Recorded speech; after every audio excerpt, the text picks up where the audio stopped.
Hey everybody, what's going on? Today we're going to talk about Tormin the Cold. He's just an insane champ. He arguably broke the game the most upon his release. I think Rotos made a pretty big impact. I don't know that there was a champ that's been dropped that made a bigger impact than Tormin though. He is quite the insane little champion. They had to nerf him down a bit to make him a little bit more reasonable, but he's still pretty crazy. So I thought we would take a look at him. One, just because I like him and I think he's awesome. And two, because I've gotten a lot of questions lately about why I'm using him the way I'm using him, why I'm running Ignatius with him.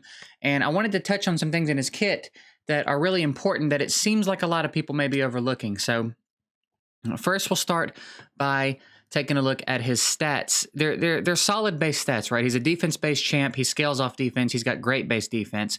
Base HP is pretty solid. Speed is low, but for the amount of crowd control he offers, that is not a big deal at all. And then he's got a little bit of base accuracy, right? So the stats we want to focus on Tormin for sure are accuracy. Accuracy is going to be very important on this dude because he's a PvP machine, and you want to make sure that you're able to control the champions that need controlling in Arena. If you want to control some of the revivers and things that are going to have higher resistance, you can shoot his accuracy way up. Otherwise, it really just needs to be high enough to take care of the threats, right? Your nukers and things like that aren't really going to have high resistance that pose a threat to your team. Eventually, you can probably chunk down most revivers over time, and he can keep the dangerous ones out of the fight for the most part. So keep that in mind when you're putting accuracy on him. That's why mine doesn't have a ton. He could probably use a little bit more, but he's still been very effective for me the way that he's built. Beyond that, I did sneak some crit rate on him, but you don't have to do that. You could also just go pure damage build. You could throw a Savage set on him and stack his crit stats up, stack his defense up. He actually can do some pretty decent damage. I don't know that I would go so far as to say he's a straight up nuker, but as far as bruiser style damage, if you were to focus damage on him, it's not bad. His damage output is really not that bad. So he could be your damage dealer in a bruiser team, for example. And yeah, he's really solid. So generally, you're going to go speed on the boots, defense on the armor, and then defense or a crit stat on the gloves, right? We went with a stun set on him just to reinforce that crowd control since he is hitting AoE pretty often. But you could go any number of sets on him. There's a lot of different ways you could go. If you're very early in the game and you happen to get lucky and pull him, accuracy sets are fine. If you're crafting perception sets in the forge, those would be nice for him. A frost set to reinforce freezes. So now not only is he freezing when he hits and when enemies get buff or turn meter, but now when they hit him, they're potentially getting frozen too. Just makes him more of a nuisance. For the most part, you can't go wrong with him, right? Just get his stats where you want him, and he is gonna just really be ridiculous. Like I said, he's an absolute PvP machine. He changed the way Arena was played, but he's also really good for a lot of PvE stuff. Your dungeon waves, he's fantastic in Doom Tower. He's pretty good everywhere except Clan Boss, honestly. I don't know that I would run him in Fire Knight or anything, but if you need help on the waves, like I said, anywhere with his waves or enemies that can be frozen, he is fantastic. So let's take a look at his skills real quick. His A1, AoE, 15% chance of placing a freeze. Instantly activates this skill whenever an enemy under both a freeze and an HP burn debuff take damage from the HP burn. And then only 2 books here to get the chance to freeze up a bit. Now, this is why I run him the way I run him with Ignatius. I have Ignatius deceptively fast so that he's going to be faster than you might think he would be. So he's not going to outspeed any Arbiters or Lissandras or anything like that. But he may outspeed teams that aren't running those boosters. So if you come in thinking you're going to try to get out ahead of it and crowd control me or something, Ignatius perhaps catches you off guard, throws up HP burns. Now if you do anything that increases your team's turn meter or puts up a buff, Tormin's going to get a chance to freeze you with his passive, and then this A1's going to start proccing, which is going to potentially spread out more freezes on enemies that already have HP burn, which is just going to continue to spiral, right? It gets really obnoxious. You'll see later in this video when I show you some footage from Arena, it really does just get disgusting. So that's why I like to run him with HP burn. There is more synergy with HP burn in his kit, and we're going to talk about that. Also want to say HP burn is not necessary for him to be effective, but it does exponentially increase his effectiveness, right? It just makes him absolutely insane. So that's why I run him the way I run him. Fantastic skill, scales off defense. A2, removes all buffs from a target enemy, then attacks the target 2 times, steals all buffs instead if the target is under a freeze. So it's a strip, If they're frozen, it's a steal. And then if there's HP burn and freeze on the target, he ignores defense. And again, we talked about his ability to output damage being pretty nice. Multipliers on this skill are okay. He can hit pretty hard with it. If he ignores defense and you've built him for damage, it's going to be a pretty big chunk of health, right? It's pretty nasty. You can also get this down to a 3-turn cooldown, which again is really nice. Scales off defense. His A3, another AoE, places block buffs and heal reduction on targets under freeze. Then a 60% chance of placing a provoke for 1 turn on enemies not under freeze. So either way, there's potential to crowd control. On top of that, decreases the cooldown of 1 random skill of each ally by 1 turn for every enemy attacked under both a freeze and an HP burn debuff, okay? So I want you to think about that in relation to running him with Ignatius, for example. Ignatius comes out, puts HP burn on everybody because it can't be resisted. Let's say something happens and they all catch freezes, right? Now when he uses a skill on the 4 enemies that have freeze and HP burn, he's basically setting Ignatius up to bring his HP back around again, his HP burn back around again, so that we can do the whole thing again if it's even necessary. More often than not, it's not even necessary. That is really ridiculous, and I think this is another part of his kit that gets overlooked a lot. I think people forget about this, how much synergy he's got with freeze and HP burn, but then just how absolutely obnoxious this one right here can be. This is really, really insane. It's insane for Arena. It's insane for Doom Tower. I'll show you a little bit later. We've got a run in Doom Tower hard. I've got a lot of Arena footage on him. That might be all we show. You'll get the idea. I really just want you to see him in action in Arena, and then see him in action where there's waves, right? Faction War, Dungeons, Doom Tower, anywhere there's waves, this all applies, okay? So I'm not going to just beat you to death with footage of him doing his thing. We're just going to show you a Doom Tower hard wave run, and that'll be that. And then his passive. 20% chance of placing a freeze on the enemy each time they receive a buff or have their turn meter filled. The 20% chance applies up to twice per enemy per enemy turn, once for buffs, once for turn meter fills, in cases where an enemy receives multiple of these effects at the same time. Does not work with effects from artifact sets, turn meter filling effects from Masteries, healing, or those buffs or effects that take place at the start of the round. So it's not affected by Masteries, and it's not affected by artifact sets. There used to be a thing with him where, like, if you had a shield set and you started to fight and there was an enemy Tormin, he could freeze you because of the shield set going up at the beginning of the fight, before the fight even started. It was a real big problem. So they fixed that. And then revives his champion to 100% HP when killed and places a freeze debuff on himself for 1 turn. So he's got a self-revive, and then this passive, again, is just absolutely nutty. So... And to top it all off, he's got a defense lead in all battles. So there's a lot going on in his kit.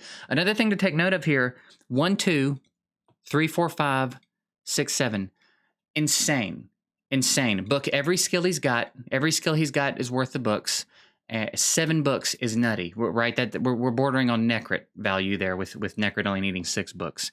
So he's well worth the books. He's well worth your resources. Let's talk real quick about Masteries, what I've done with his Masteries here. Support tree, I just wanted to bump up his accuracy in every way we could, and then give him a little bit of turn meter knockback with that A1, right? Over here on the defense tree, we worked his way down to some damage reduction. This way, he comes back to life, freezes himself. Now he's got a chance after that turn to throw up a block debuffs on himself, just to keep himself from potentially getting stunned again or something, so that he'll definitely get a turn after he wears that freeze off. Pretty standard stuff, right? He's got freeze, so we give him a chance to put a leech up when he lands the freeze. And counterattack is always nice on him. Any opportunity to counterattack because of that A1 with the freeze in it is good. And then Fearsome Presence. I am a huge advocate for Fearsome Presence on Tormin. I know that 5% doesn't seem like a lot, but I promise you, if you use Tormin for a little bit without Fearsome Presence, and then you use Tormin for a little bit with Fearsome Presence, you're going to notice such a drastic difference in the rate at which he freezes with his passive. It is night and day in my experience. It feels like a 50% increase. It is really, really noticeable. So I would highly recommend that you go Fearsome Presence on your Tormin. It is, of course, not the only way to go, and if you don't want to rely too heavily on the freeze, if you're trying to do other things with him, you can, of course, put some damage on him. You could go the accuracy over here. There's other things you could do, but I'm a big advocate of Fearsome Presence on Tormin. So as far as synergies, He's got a lot. I mean, you really can't go wrong. You could use him as insurance and a cleave if you're worried about getting cut. Let's say you've got like an Arbiter, a Ceres, and your Nuker, and you don't know if you're tuned and you don't have a second booster built to fill that gap. You could throw Tormin into some insurance so that if you're going up against other Arbiters, maybe in case the other Arbiter's faster than you, maybe in case the other Arbiter cuts in, now Tormin's got an opportunity to freeze and interrupt what they're doing and still let you get your turn off. He's great for bruiser teams. He's great for anti-cleave. He's great for... there's just so many things you can do with him. Anywhere you can work an HP burn in with him, I would recommend that you do it. Ninja. You'll see Ninja in the Doom Tower run. Ninja's fantastic for this. Ninja's got HP burn in his kit. He's also got freezes, so he can help reinforce some freezes to allow Tormin to do his thing as well. On top of the HP burn, right? We've got Ignatius, we've got Mordecai, I believe. We've got there's plenty of champs at this point that have HP burn. So take your pick. If you've got another HP burn champ, another AOE HP burn champ, run him with Tormin. See how you like it. It's really fun. It's really insane. I've got quite a bit of arena footage to show you, and then we'll show you that Doom Tower run, and that'll be that. So we're gonna wrap this one up here. Hop over to the footage. I might pop in occasionally to talk over the footage as I tend to do. But this will be the last time you see me in this video, so I appreciate you watching. I hope that you got some out of it. If it helps you, hit the like button. And if you're not subscribed yet, subscribe. What are you doing? You know what I mean? What are you doing? But that's it. I appreciate y'all. I'm going to get out of here. Thank you. Later. Real quick before I go, one more thing I wanted to show you. Just to give you an idea of what I'm talking about with the team. So I run Duchess, Tormin, Ignatius, and Godseeker as my arena team, right? They look like that.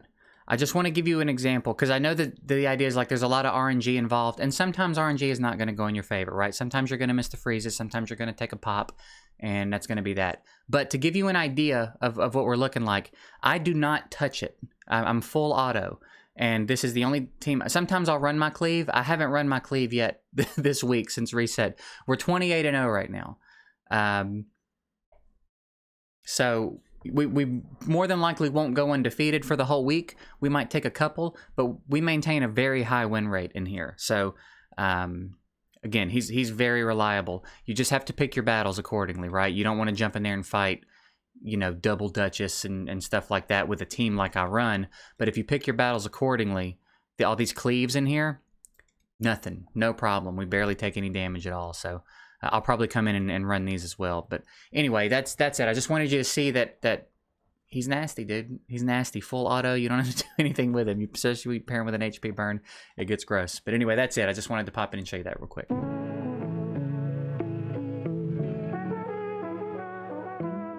All right, so there's going to be a pretty good run here of arena fights, and there's a couple of good examples in here of some different things that I want you to keep an eye out for.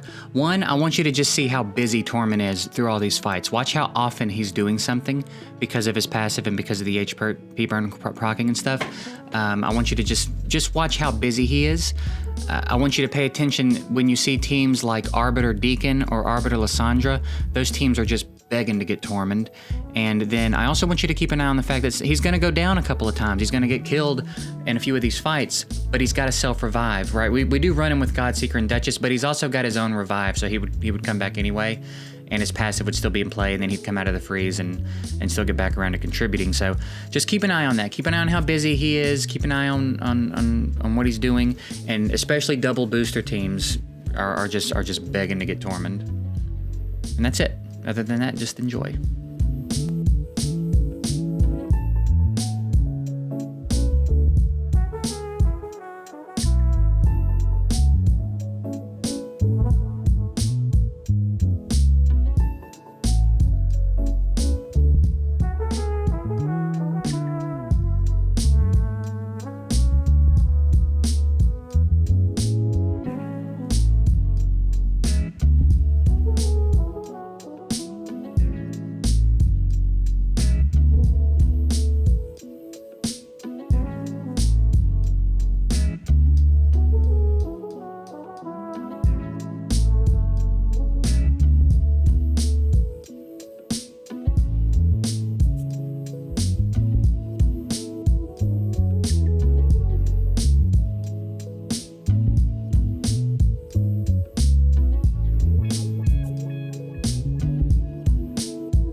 And then here is just the example I was talking about of him in Doom Tower paired with Ninja. You'll see, again, there's a lot of synergy here. Ninja really is a fantastic champ. They knocked it out of the park with him. I don't know if they intended on him being as effective as he is, but he's really good.